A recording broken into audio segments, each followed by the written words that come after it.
broadcast.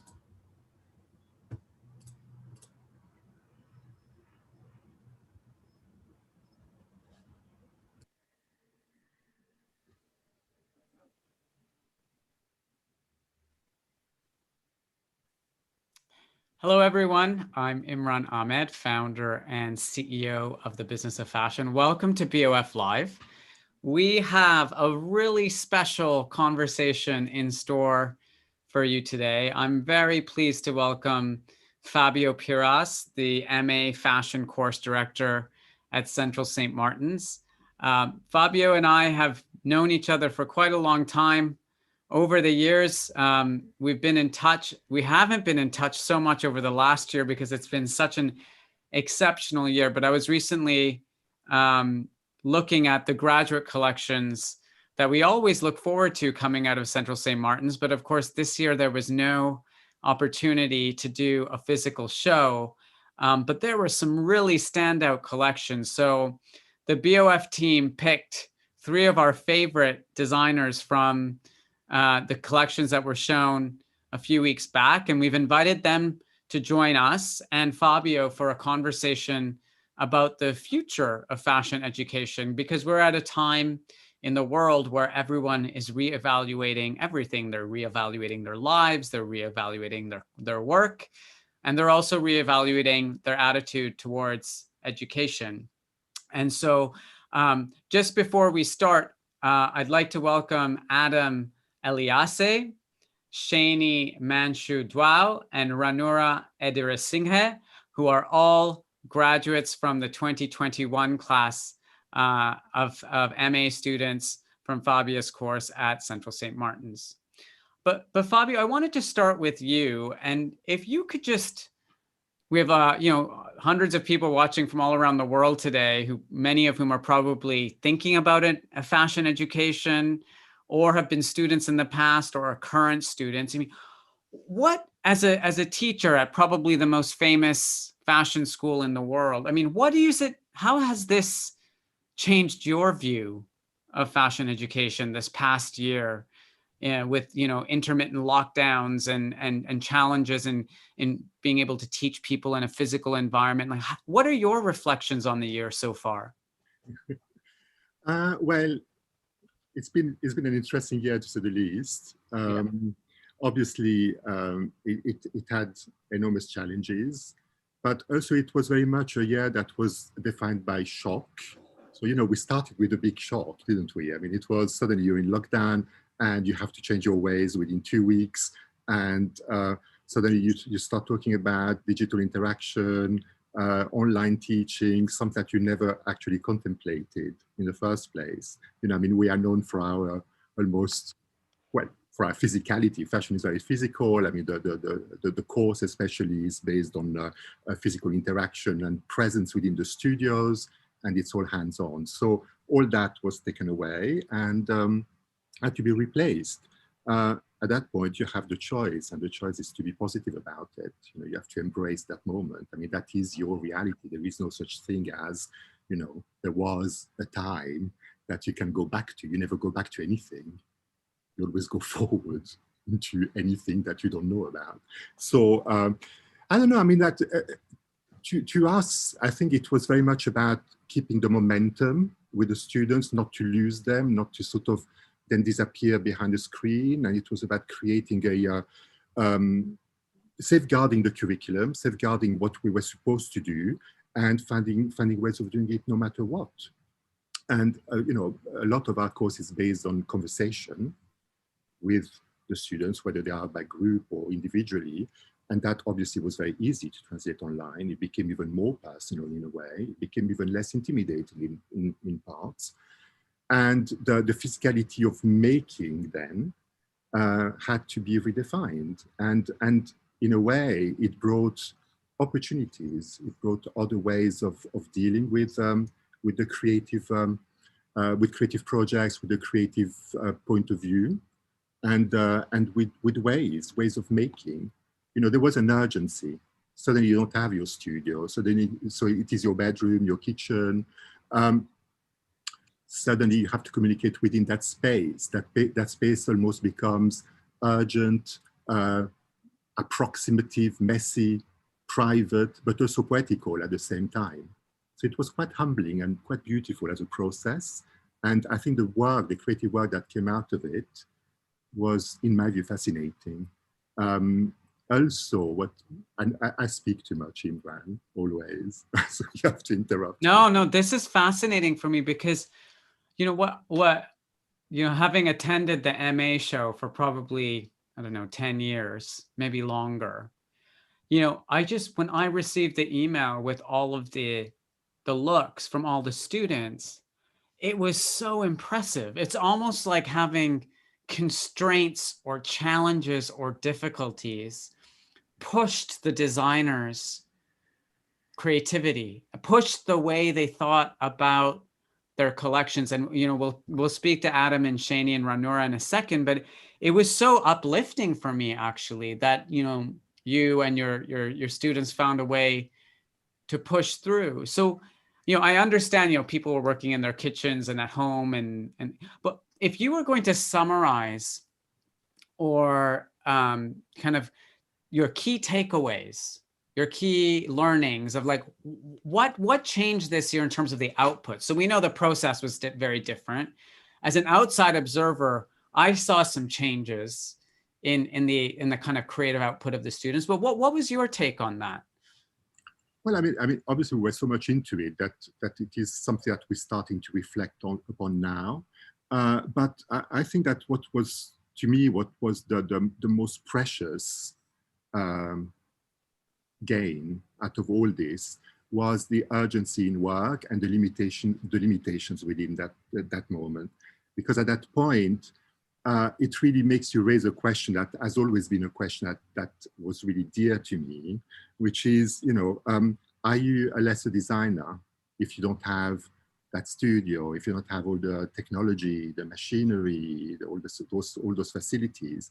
You need to have ideas. Those ideas, you need to bring them to life, and you need to find a way to bring them to life. And in a way, it makes you come back to also trusting that urgency, trusting that emotional need, necessity to do what you need to do. And I think the students in that sense, really, we encourage them to do that. And that is something that I really wanted to do for a long time. And in a way, I found strangely and absurdly a support in the time we're living in to actually do that. We talk about sustainability, we talk about going back maybe to a more considerate way of crafting fashion, of making fashion, producing fashion, designing fashion. And it's very easy to talk about it, and we do. And I think education is brilliant at that. But at the same time, it's sometimes very, very difficult to put it to practice, and also to then confront that with the expectations that the students may have in terms of employment or in terms of simply establishing themselves in the world of fashion. And somehow this terrible time became also an opportunity because we didn't give you the choice. Yeah. And the beauty of it all is that, and I mean that really deeply, I mean, I think it was really amazing that the students really trusted us in that journey. It's not necessarily a journey they understood, but they trusted us.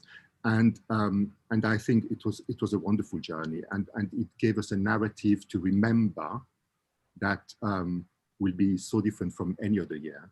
But it was, what remains is the reflection on practice. And I know it sounds very academic, but that is super important because, we want new designers, we want new people that can affect the industry in a way or another, in their little ways, as citizens even. But it was a time where we were forced to think in that way. And that was beautiful. Yeah.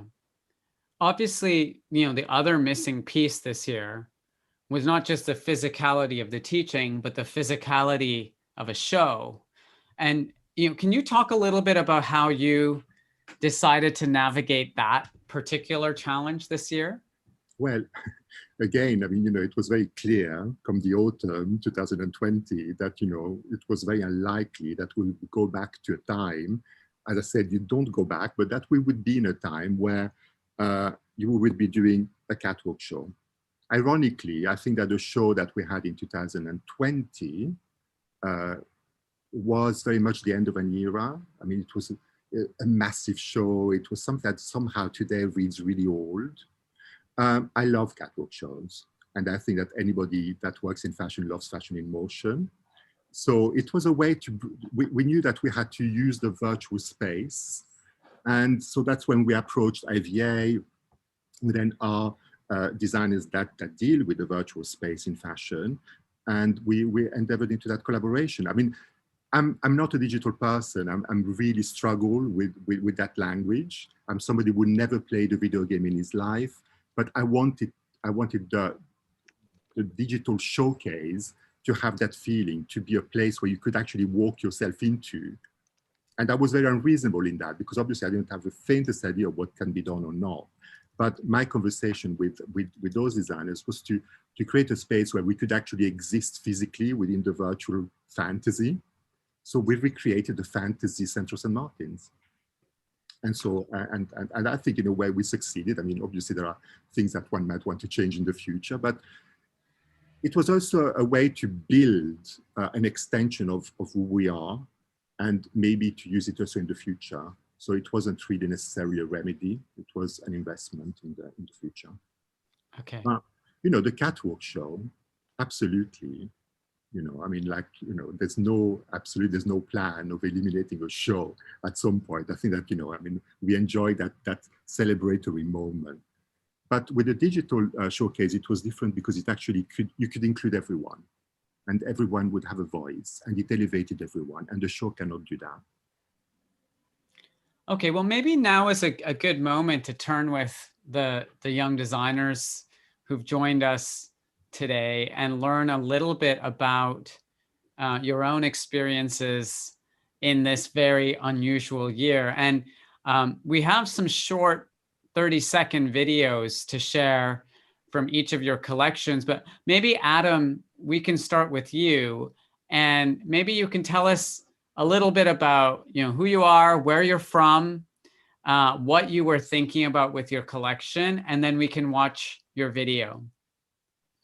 Okay, so who I am, my name's Adam. I'm a menswear designer, born and raised in East London, but I've got deep connections with my ethnic background, which is Southern Morocco. My collection, when I was designing it, I was under the understanding of using two different things to talk about, especially with the use of antithesis through my work. So I was thinking about the 25 summers that I've had in Morocco and the 25 winters that I've had in London. It's been like a complete line down the middle. And I thought the best way I could speak about that was through my work, especially the time that we're living in now. So yeah, my work is a modular conversation of dual identity in the diaspora of African and multicultural British heritage. Amazing. Okay, well, maybe let's cue up your video and just get us, before we press play, what the collection specifically was about, this split between your life in Morocco and London. Yeah, I was mainly, how can I make this a long story short? It's basically, I used the Khamsin wind, which is the name of the collection. It's a sand that goes across the whole of North Africa to the Middle East and above. Like recently came all the way up to London. And my idea with that is using that as a metaphor of the diaspora of people that have moved all the way from communities that I'm from into London. I've been raised in a very melting pot culture. My godmom is Nigerian, for example, and my partner's godmom, she's Jamaican. So I've been raised in a very weird dynamic where all these different cultures have managed to blend in together. So my way of talking about that was through my work. Okay, great. So let's just cue up Adam's video.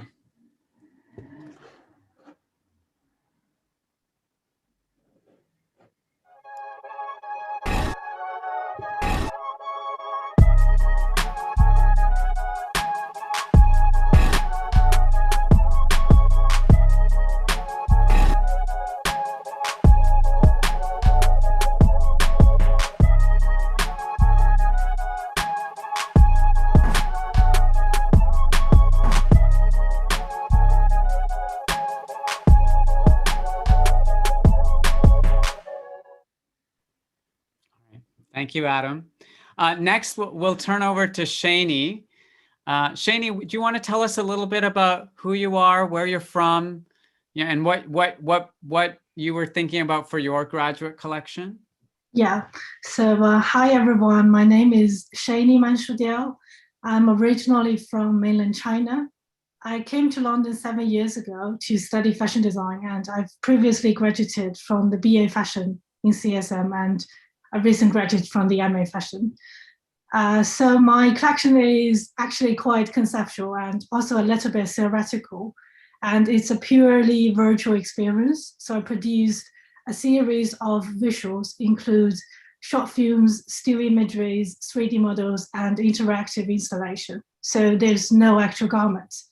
But to be clear, just so everyone understands, you designed a collection of garments that don't physically exist. They only exist in the virtual space.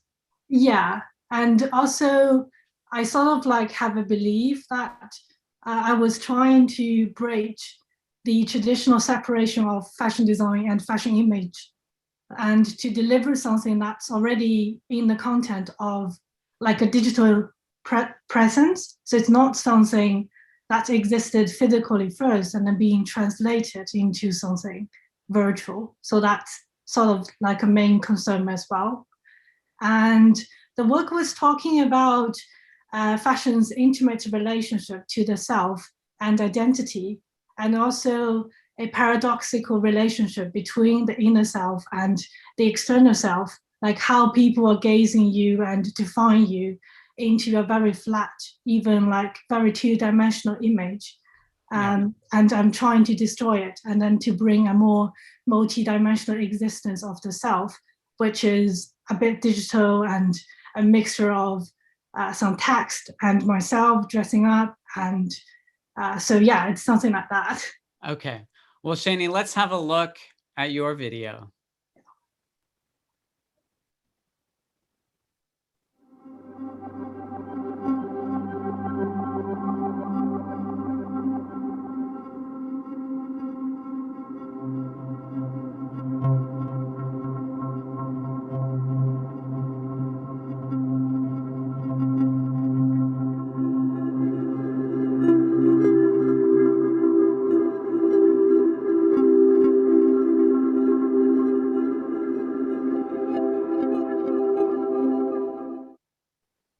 Thanks, Chaney. And finally, Ranura, it's your turn. Tell us a little bit about you and your collection. Hi, so I'm originally from Sri Lanka and I grew up in the UK in the Midlands. My MA collection, titled 5-Minute Crafts, was really this idea of these 3 workshops, looking at this revitalization of a heritage craft, a textural, sensorial experience, and also this idea of like working from home kind of workshop. So these 3 workshops really acted as like a testing ground or like a site of research, really rooted in like process, resulting in a kind of final fashion collection. So I was working with batik artisans in Sri Lanka. So batik is a printing process using wax, kind of doing this kind of cross-continental exchange with them whilst I was over here. They were in Sri Lanka designing print, which was really interesting with very kind of limited means of communication. And this very much kind of really inspired by how craft and kind of making the consumption of that in a very kind of pre-internet era, looking at kind of manuals, books, kind of this idea of like an instructional guide and how that really looks at the democracy of skill when one is making at home, compared with, I guess, today, and how kind of in a lockdown, this kind of very much sense of pride that was shared in making and this kind of picking up a new skill. And it's very much a menswear collection that's really just rooted in kind of print and texture. Okay, let's have a look.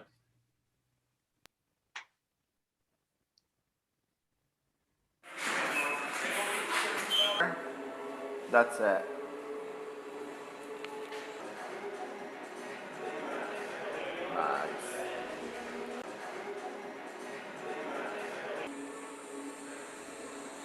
And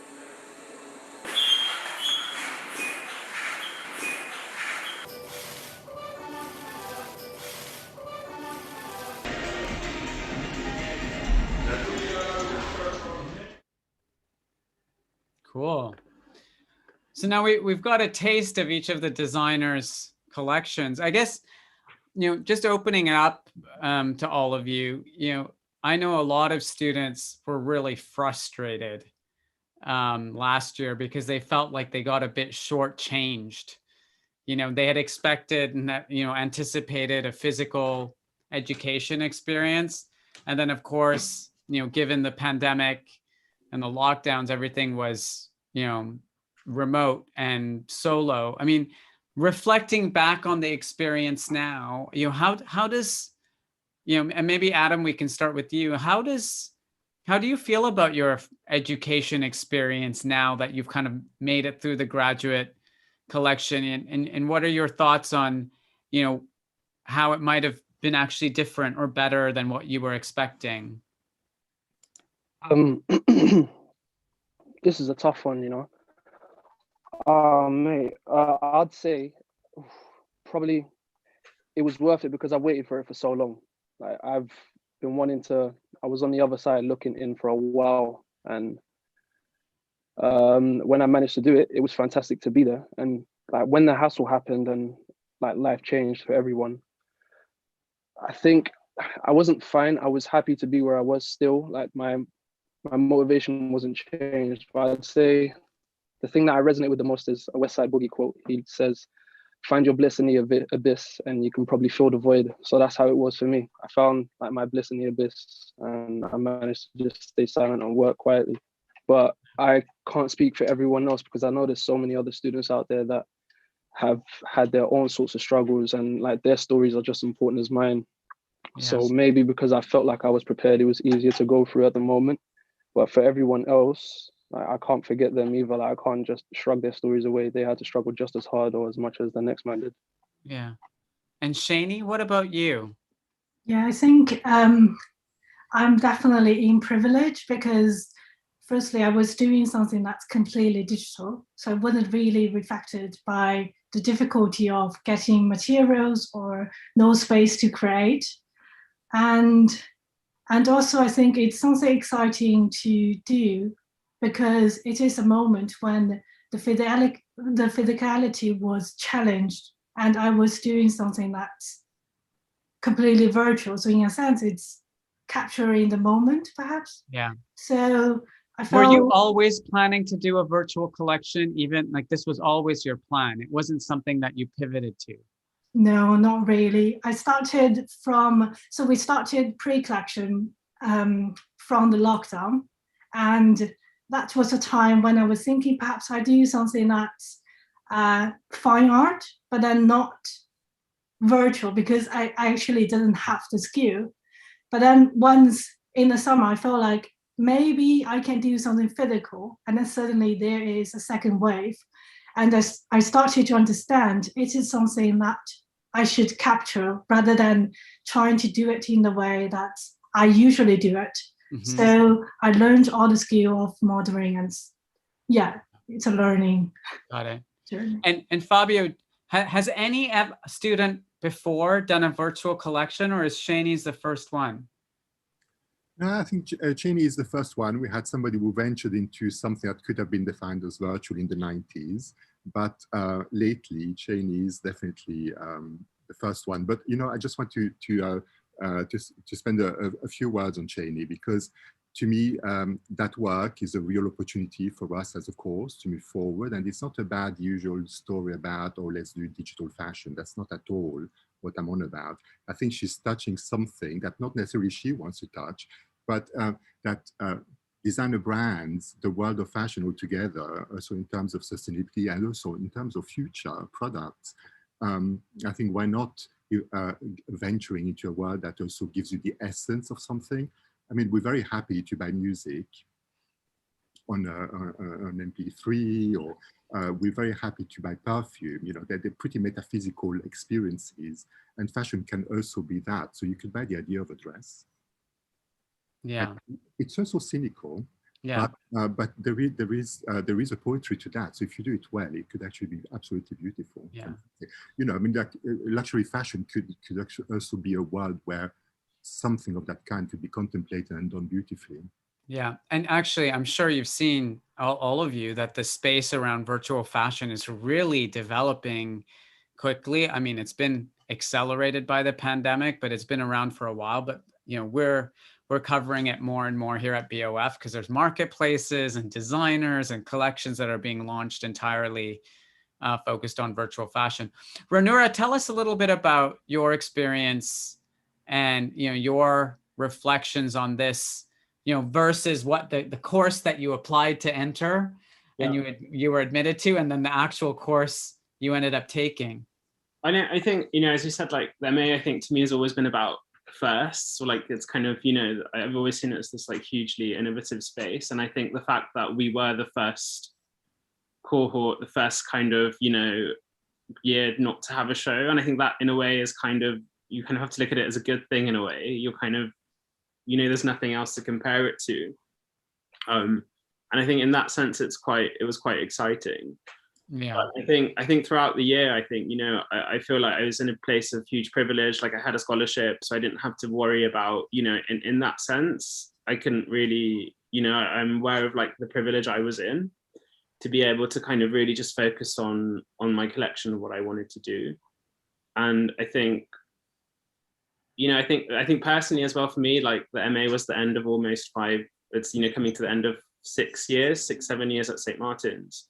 So in that sense, it was kind of, you know, doing it in a very different way. That was kind of an interesting experience as opposed to the BA and so on. You know, you've had that very kind of physical idea of fashion education, but then doing the MA in this, it's kind of, it's brought like a new way of kind of, I think for me, it's kind of revitalized it in a little way because, you know, like after being there for so long and then having this new experience, kind of interesting. Yeah. So I guess that brings me to kind of the future, and we called this talk the future of fashion education. And maybe Fabio, I'll start with you. I mean, you know, St. Martin's has a reputation of being kind of one of the more traditional fashion schools that has a very physical method of teaching. It was resistant to lots of the changes happening with digital and technology and all that stuff. And I actually, you know, I've really valued that. But I think this experience over the last year has thrust everybody into trying new things. Are there certain, like, how do you think your course will change now going in the future? What lessons have you taken away from the last year? I mean, will you do a physical show? You know, will all of the courses be taught in physical spaces? How are you thinking about the future now that you've had to experiment with it a bit?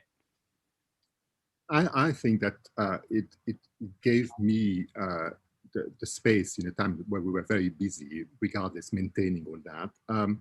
Give me the space to actually think about maybe not necessarily what we're going to be doing in the future in terms of what was achieved now, but in terms of what we should be doing in the future, no matter what. And so it's not about digital versus analog, physical, or whatever we want to call it. I think that the digital element that was growth during the pandemic, I think there's quite a lot that is positive, and we can move forward with it. I mean, I think that, you know, if you were to talk to me in March 2020, you would have had somebody really flabbergasted about whatever was happening. Zoom, what is that? Really? I mean, you know, and today that's part of a language. So therefore, when it's a tool, why not using it? I think that the digital format could be really interesting to include in what we teach.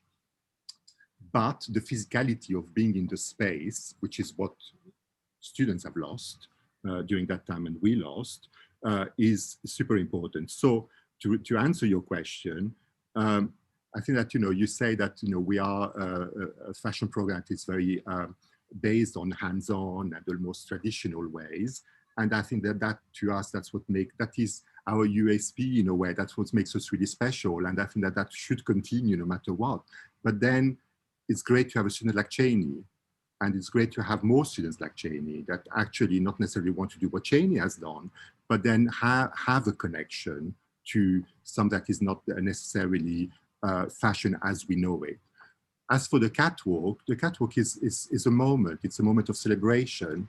And why not? You know, it's not about dismissing the catwalk, But, you know, last June, when then I was confronted to what BA courses were doing, you know, across Europe, for instance, or the world even, for their students, then, you know, I was faced to moments that were pretty extraordinary, such as Antwerp, for instance. At that point, you as a course leader needs to sort of really ask yourself the question, what is it I'm going to do for my students in order to give them the currency, in order to make them challenge what we do at that moment. And that's what we've done. And I think we need to continue with that frame of mind. I think that it just made me think that, you know, nothing is to be taken for granted. And actually you could use currency within literally days. And then at that point, you really need to react. And I think that we've done that. And that is something that I want to pursue. Now, again, I'm sorry, I'm not avoiding your question. What I'm trying to say is that, you know, there's a level of digital elements that we will keep. And it enables us to connect to the world in a way that, you know, might sound really obvious to the audience, but actually it wasn't. You know, it was like, oh, well, you know, we need to invite somebody from New York. Well, actually, no, you can invite somebody from New York on Zoom, and it takes, you know, and it's easy. And you realize that actually people, maybe because of the time, but I think in general, people are actually quite generous. You know, if they have that 5 minutes, if they have that half an hour, they will accept that interaction with you. And so it made us really connect to so many people, even in London, people that we could not bring to the course from London would then suddenly came to the course. You know, we ran mentorships, we ran projects in that way. We managed to get fantastic judge for the L'Oreal Award that, you know, maybe I would have never dared to approach and to bring to the course, like Gabriella Carefa-Johnson, for instance. You know, somebody that I really was looking up to. And I said, well, why not try? And then it worked, you know? Mm-hmm. And so I think the changes for me are not there. I think that those for me are normal changes that, you know, look at the present. I think changes to me are about maybe what are the expectations that we have and our students have about the course, what is employability coming out of that course, how does the industry include our students? Is it the way it was, the way we even still, in a way, promoted about, you know, you're going to be somebody working at the forefront of fashion. Are you really? And if you are, in what way is the forefront of fashion defined? Right. That's what I want to change. Yeah. Yeah. Well, St. Martin's has always been on the forefront of fashion. It's good to hear that you're thinking about that still. I guess I would go ahead. Fabio, did you want to add something else? You know, it is about, you know, we need to also understand what is it that we've been successful at doing and enhancing that, and maybe bring another element into the mix, and to what is a career in fashion today, for instance, and what is success today, are the values. You know, we discuss all that on the course, and the final element that we do very well, but we never really, you know, I think that we need to bring it forward. It's enterprise, creative enterprise, which doesn't mean necessarily about talking about business, but talking about the context in which you would see a potential business. And I think we've been quite good at that, but in a way, we never really implemented in our curriculum. It's been part of it. And I really want to change that. Mm-hmm.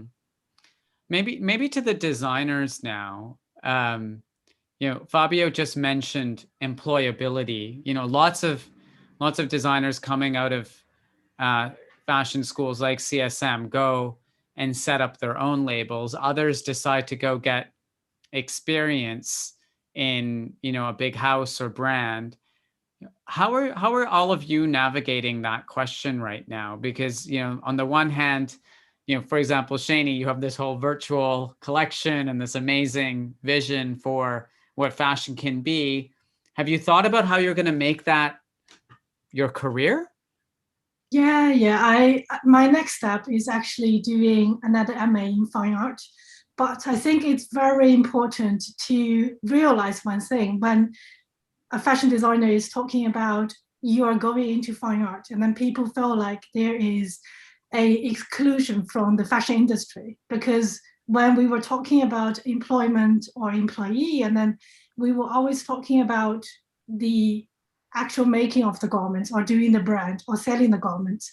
But I felt like there is a very interesting example, say Shelley Folks, when she graduated from the CSM in the 90s, and then she did experimental curatorial projects around fashion, which is not garment related, at least not designing garments, and how she circled back into the history, into the fashion as an educator and influencing new students. So I feel like Fabio said, I totally agree. There is many different perspectives of fashion we could join in, rather than being a designer doing designs. I feel like there's more options for that.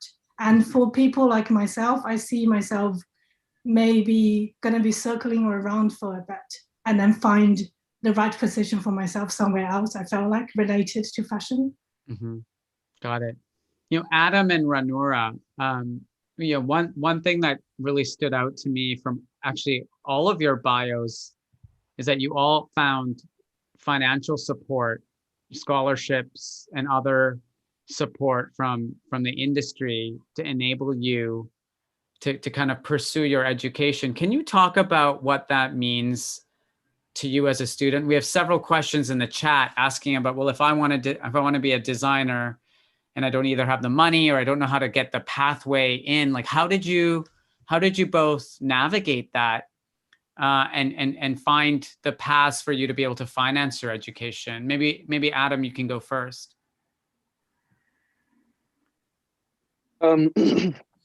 So going into MA, I was fortunate enough to get a theory scholarship from Theory New York Award. That paid for my course initially, and it was, at the time, it was a blessing, because I know Fabio hates it when I say this, but coming from where I come from, you can't really envision yourself being in that position and paying that sum off straight up. So the moment that happened, I literally just felt like I was sitting on so many people's shoulders, and I had to make sure that, they were sitting on my shoulders, and I had to make sure that I made the most out of what it gave me. Lo and behold, I managed to continue to do so, and then I applied for another scholarship, which was the BFC Diao scholarship, and I managed to get that, which was incredible. I've got to say thank you to them, because they have supported me through everything, literally from finding places to shoot to helping me organize how I approach my final collection. But in going through with it, I feel like more people need to have trust in the students coming out of, no matter what background they're coming out of, because it can give them this opportunity to be able to do some sort of change or use their voice in a different manner. I mean, life right now is way more interesting than the movies. You have, like, for about a year ago, and this year entirely, everyone was telling us to stay indoors, not leave your home and whatnot. And we had to figure out ways to work and do our work while at home with what we were given, which was incredible at the time. And then you got the period when you graduate and you're seeing other things around the world, like people being told to leave their homes, which is like the complete opposite of what we've been told during the pandemic.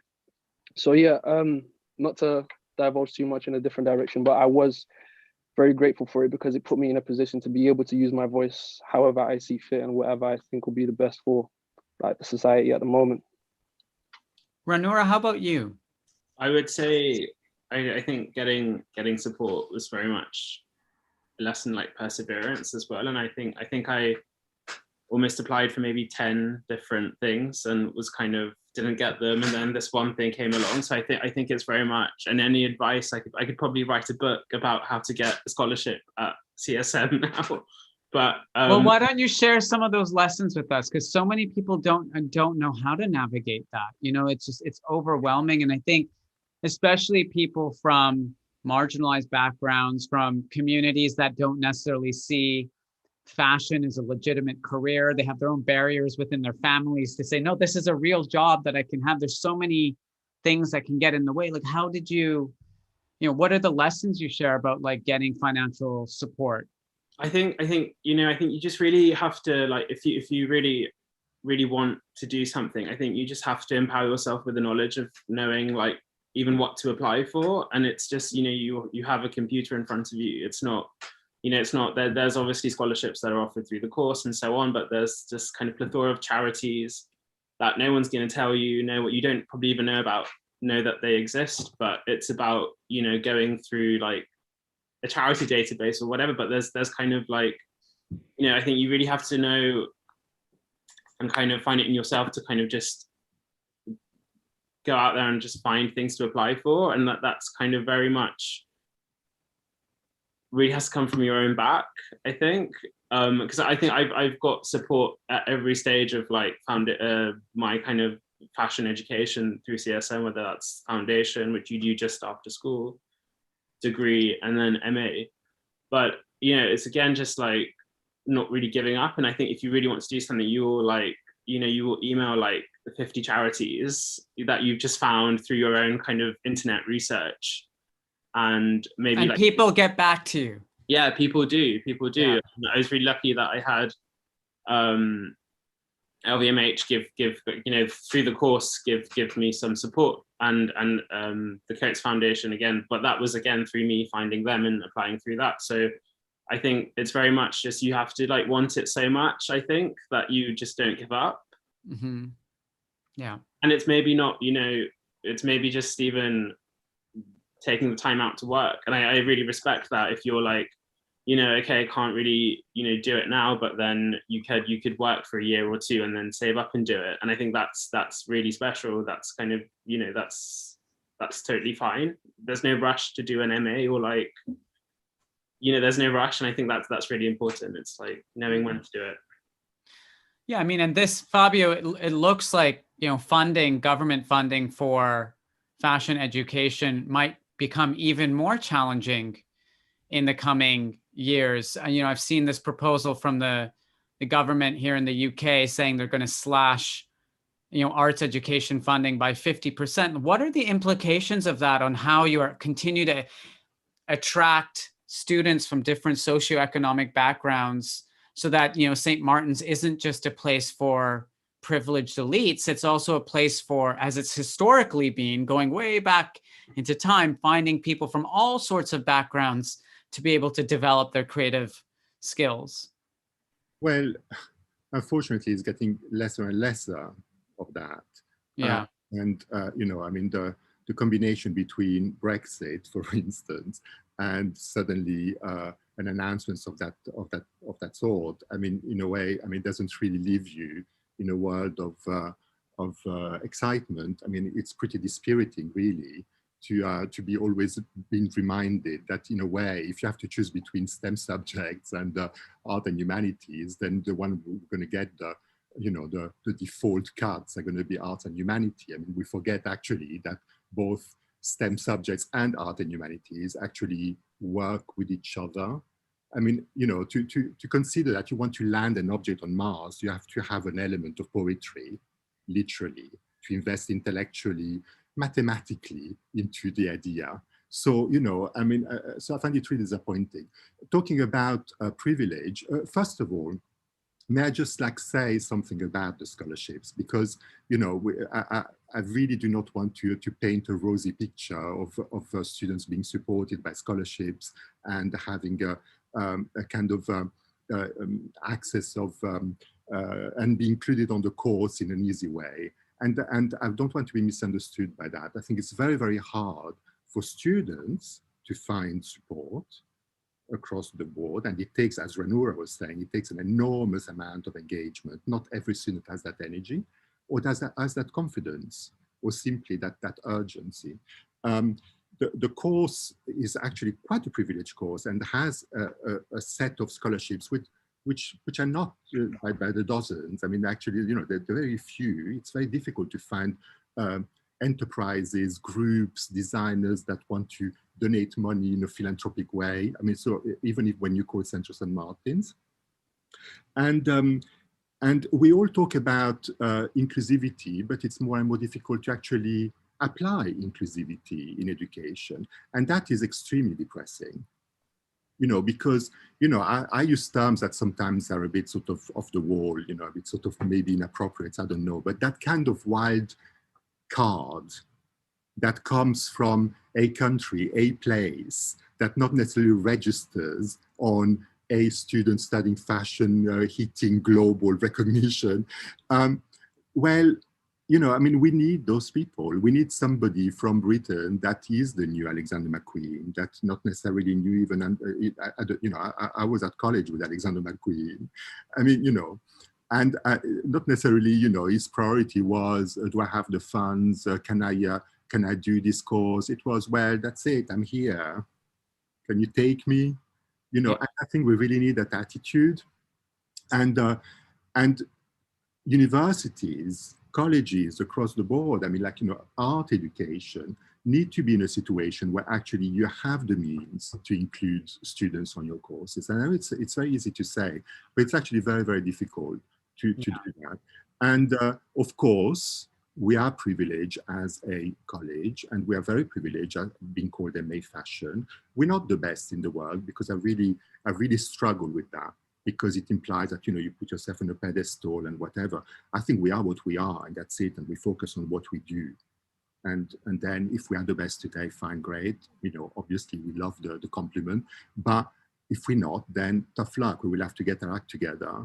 I'm a very competitive person. I really believe in healthy competition, not being a sporty one, as one can see if I were to stand up.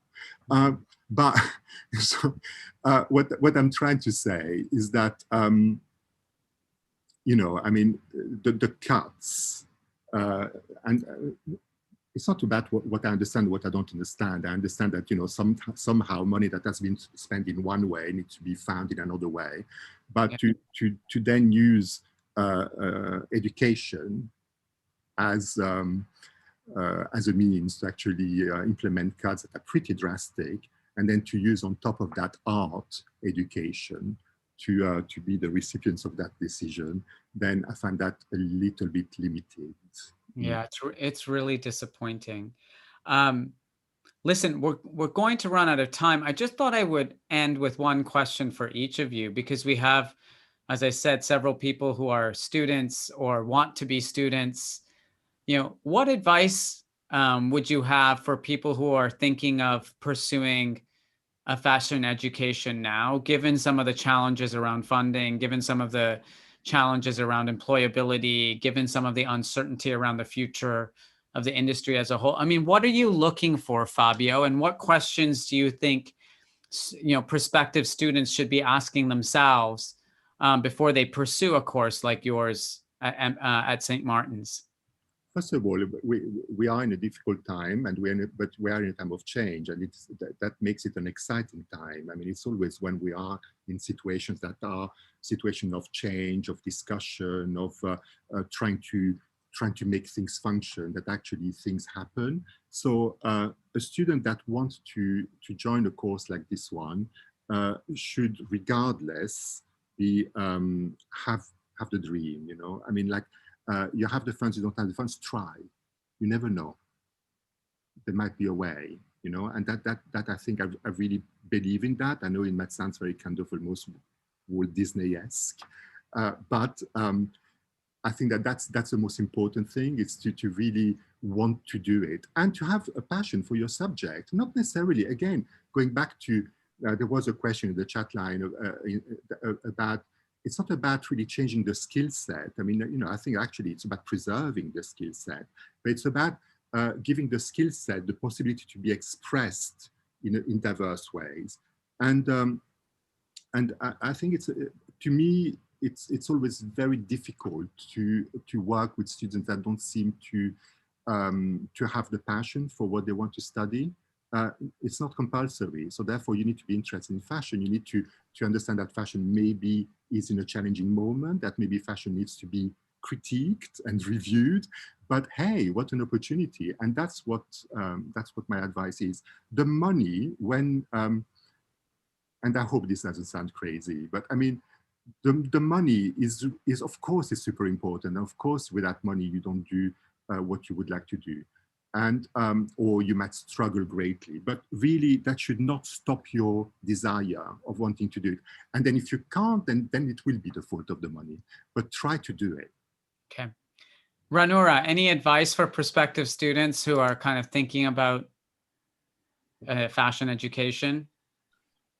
I think what you touched on about this idea of employability, I think that's that's not really, I don't think it's important, but I think it's very much this idea of like a fashion practice and what that will bring. And I don't think you can really, regardless whether it's fashion, whether you're, I don't know, doing, I don't know, like engineering or whatever, I think you go into it because you want to. It's not a, okay, in a sense, it is about that end job or whatever intensive employability, but it's about going through that practice, that system, that kind of place of learning. And I think that's the most important thing.